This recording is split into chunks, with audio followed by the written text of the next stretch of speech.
Hello అందరికీ. సాయంత్రం పిల్లలు స్కూల్ నుంచి ఇంటికి రాగానే ఎప్పుడూ ఒకేలా కాకుండా ఆలూతో ఇలా స్నాక్స్ చేసి పెట్టండి. పైన క్రిస్పీగా లోపల సాఫ్ట్గా చాలా బాగుంటాయండి. ఇక్కడ నేను ఆలూని ముందే ఉడకబెట్టి చూపిస్తున్నానండి. ఉడకబెట్టుకున్న ఆలూని ఇలా చేతితో స్మాష్ చేసుకోవాలి. ఇప్పుడు ఇందులోకి కొంచెం కొత్తిమీర, కరివేపాకు, అలాగే కొన్ని చిల్లీ ఫ్లేక్స్, అలాగే కొంచెం జీరా పౌడర్, అలాగే ఇక్కడ నేను కొంచెం చీజ్ వేసుకుంటున్నానండి. మీ దగ్గర ఉంటేనే వేసుకోండి, లేదంటే స్కిప్ చేసేయండి.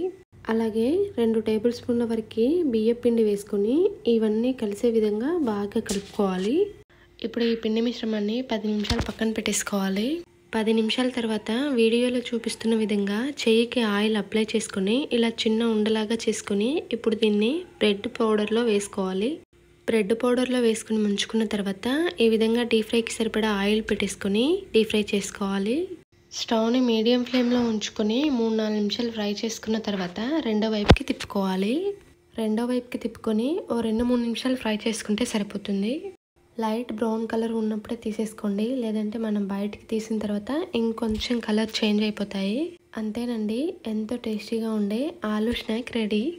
ప్రాసెస్ చాలా ఈజీగా ఉంది కదండి. మీరు కూడా ఒకసారి ట్రై చేసి మీకు ఎలా వచ్చిందో తప్పకుండా కామెంట్ చేయండి.